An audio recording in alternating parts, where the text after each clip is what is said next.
Shalom umat Allah ini berkati Tuhan dimanapun kita berada. Saya percaya kebaikan, kemurahan, dan kasih sayang Allah selalu menyertai dan tidak pernah meninggalkan kita anak-anaknya.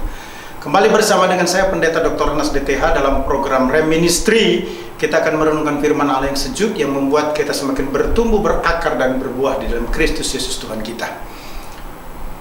Daya tahan iman yang berkualitas ini merupakan seri ketiga dari khotbah terkait dengan apa yang dijelaskan oleh Rasul Paulus dari 1 Korintus 3 ayat 10 sampai dengan ayat yang ke-17. Saya sudah menyampaikan di seri khotbah kedua bahwa daya tahan iman yang berkualitas dimulai dengan pondasi harus berkualitas. Sebagaimana dijelaskan di dalam 1 Korintus 3 ayat 10 sampai dengan 11, yang tekanannya harus melihat bahwa penyebab dari segala sesuatu, apakah itu terkait dengan pengiringan kita atau pelayanan kita, hanya karena Yesus, bukan karena lainnya. Selanjutnya di seri khotbah yang ketiga daya tahan iman yang berkualitas dari 1 Korintus 3 ayat 12 sampai 17 ini, ada dua hal penting yang perlu kita perhatikan. Yang pertama itu material harus berkualitas. Sebagaimana dijelaskan di dalam 1 Korintus ayat yang ke-12 sampai dengan ayat yang ke-15. Firman Tuhan menyatakan demikian.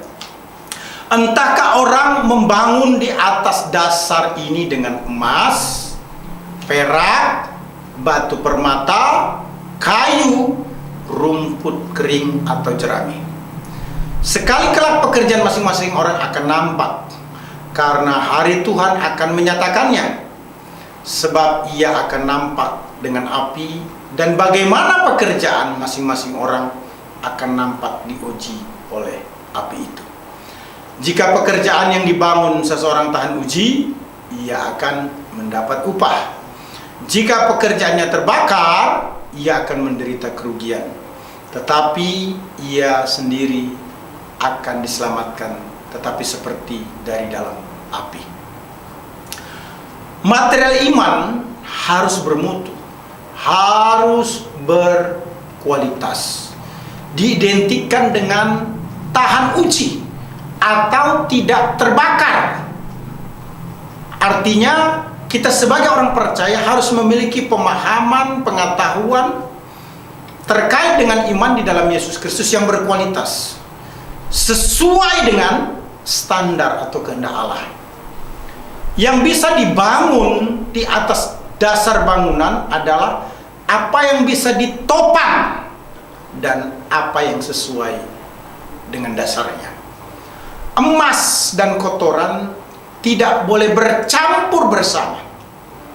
Pelayan Kristus harus berhati-hati supaya tidak membangun angan-angan sendiri atau pemikiran-pemikiran yang keliru dengan mengatasnamakan Tuhan. Setiap orang percaya wajib memegang dan mengabarkan ajaran murni dari Tuhan sebagaimana adanya. Ada dua jenis manusia yang memeluk ajaran secara umum mengenai Kristus, yang adalah pengantara dan manusia. Yang pertama adalah manusia yang membangun di atas dasar pemahaman dengan emas, perak, batu permata, yaitu orang-orang yang menerima atau menyebarkan kebenaran Injil yang murni, yang hanya memegang kebenaran Yesus dan tidak mengabarkan hal-hal lainnya. Ketika para pelayan menerima atau menyebarkan ajaran-ajarannya, ajaran Kristus dalam kemurnian, tanpa mencampurkan dengan hal-hal yang rusak, tanpa menambah atau mengurangi apapun, maka itu berarti mereka membangun dengan benar di atas dasar yang baik.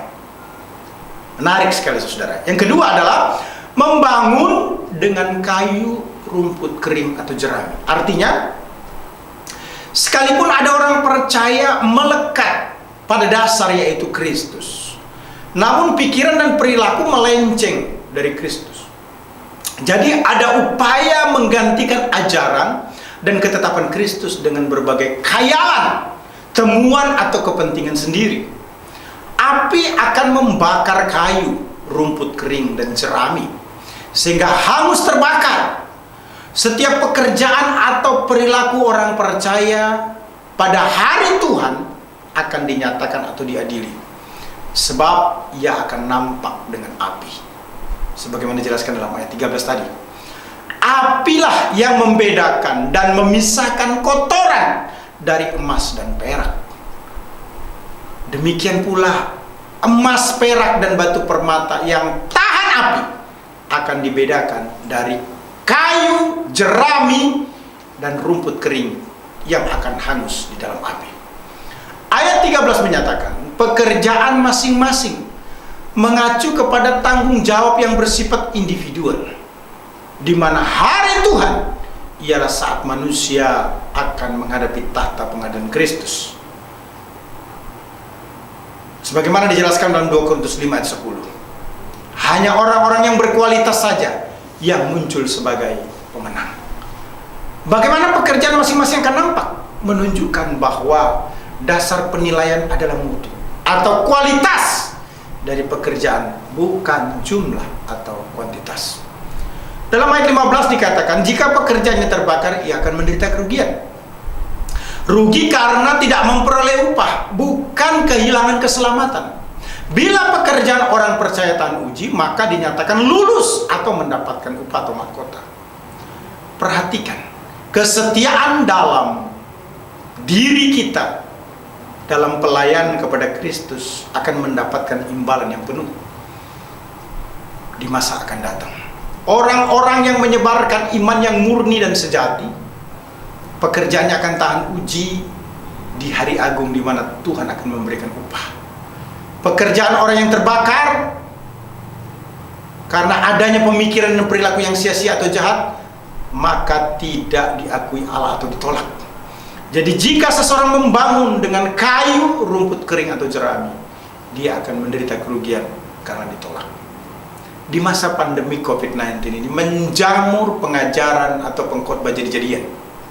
Artinya ada banyak orang berani mengajar doktrin Kristen secara dangkal dan mengklaim pengajaran sangat alkitabiah dengan argumentasi menggunakan istilah-istilah Alkitab, walaupun bukan produk dari eksegesis atau hermeneutik yang memadai. Hasil eisegesis diklaim sebagai kebenaran absolut, suatu bentuk pengajaran yang tidak murni, yang tidak sesuai Alkitab karena berusaha memaksakan pengajaran dengan mencari dukungan teks dari Alkitab atau yang disebut dengan deduktif. Materi firman Allah yang berkualitas harus dipegang teguh. Dalam Injil Sinoptik, firman Tuhan menyatakan langit dan bumi akan berlalu, tetapi perkataanku tidak akan berlalu. Matius 24 ayat 35, Lukas 13 ayat 31, Markus 13 ayat 31, dan Lukas 21 ayat 33 menjelaskan hal tersebut. Materi firman Allah yang berkualitas dijamin menjadikan setiap orang percaya dilengkapi perbuatan atau berperilaku baik. 2 Timotius 3 16-17 memberikan penjelasan hal tersebut. Segala tulisan yang dilakukan Allah memang bermanfaat untuk mengajar, untuk menyatakan kesalahan, untuk memperbaiki kelakuan, dan untuk mendidik orang dalam kebenaran. Dengan demikian tiap-tiap manusia kepunyaan Allah diperlengkapi untuk setiap perbuatan baik. Materi firman Allah yang berkualitas harus selalu menjadi penuntun yang menjadikan hidup kita berhasil. Mazmur 1 ayat 2 berkata, tetapi yang kesukaannya ialah Taurat Tuhan, dan yang merenungkan Taurat itu siang dan malam. Ayat 3, seperti pohon yang ditanam di tepi aliran air, yang menghasilkan buahnya pada musimnya dan yang tidak layu daunnya. Apa saja yang diperbuatnya berhasil. Saudara yang kekasih dalam Tuhan Yesus Kristus, penting sekali bagi kita sebagai orang percaya, berdasarkan 1 Korintus 13 ayat 2-15, daya tahan iman yang berkualitas dimulai dengan material harus berkualitas. Kemudian dilanjutkan dengan pembangun harus berkualitas, sebagaimana dijelaskan dalam 1 Korintus 3 ayat 16-17.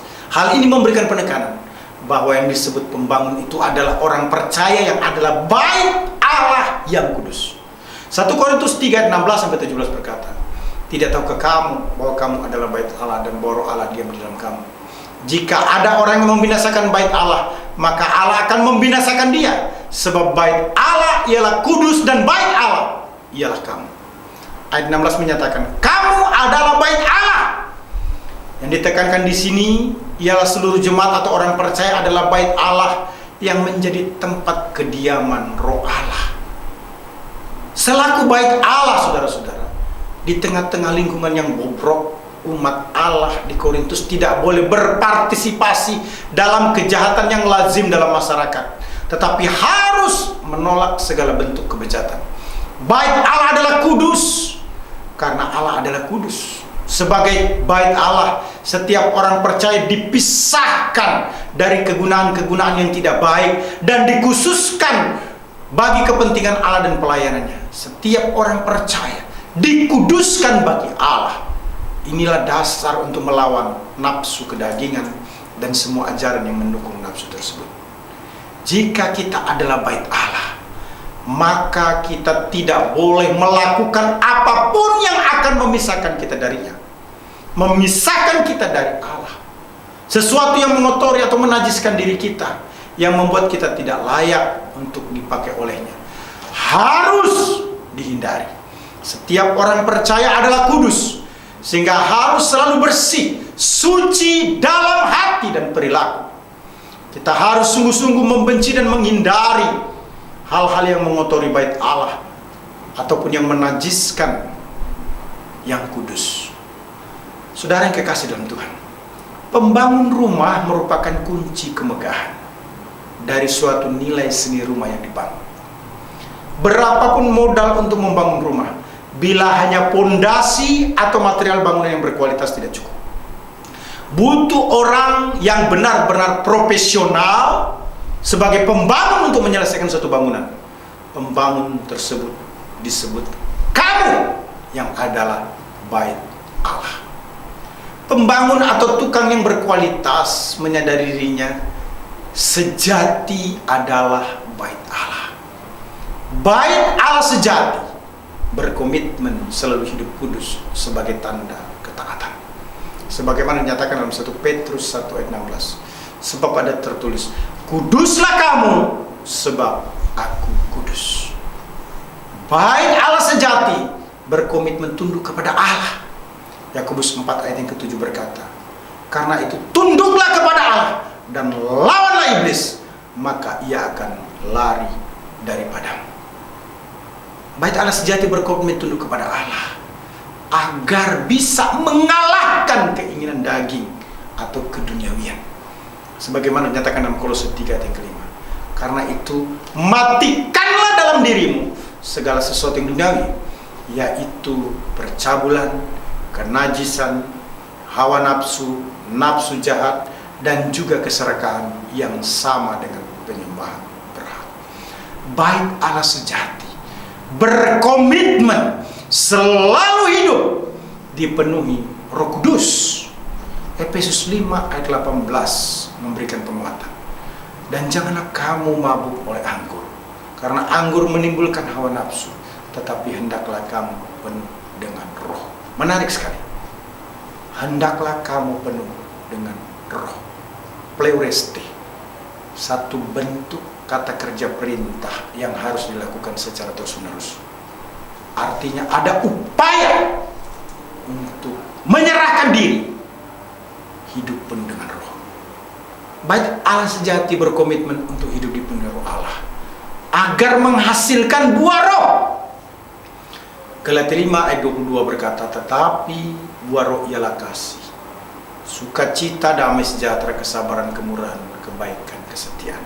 Ayat 23. Kelemah lembutan, penguasaan diri. Tidak ada hukum yang menentang hal-hal itu. Umat Allah ini berkata Tuhan, kita harus memiliki daya tahan iman yang berkualitas di tengah-tengah dunia yang penuh dosa, di tengah-tengah kesulitan atau tekanan. Bagaimana caranya? Berdasarkan 1 Korintus 3 ayat 10 sampai dengan 13, yang merupakan khotbah seri dari 1 sampai yang ketiga, ada 3 hal penting yang perlu diketahui sehingga daya tahan iman kita berkualitas. Pertama, pondasi iman harus berkualitas. Pondasi artinya penyebab atau dasar iman kita harus berkualitas. Hanya dibangun di atas dasar Yesus Kristus saja.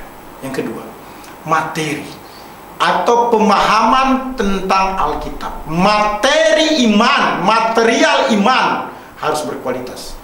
Artinya kita harus memegang prinsip Alkitab yang murni, kajian kebenaran yang alkitabiah, yang biblical, yang eksegesis, bukan esegesis.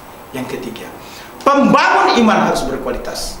Artinya kita harus menjadi tukang bangunan rohani yang berkualitas, menyadari, memahami bahwa kita adalah bait Allah di mana roh Allah berdiam, dan bait Allah atau kita harus hidup kudus, menyenangkan dan memuliakan hati Allah.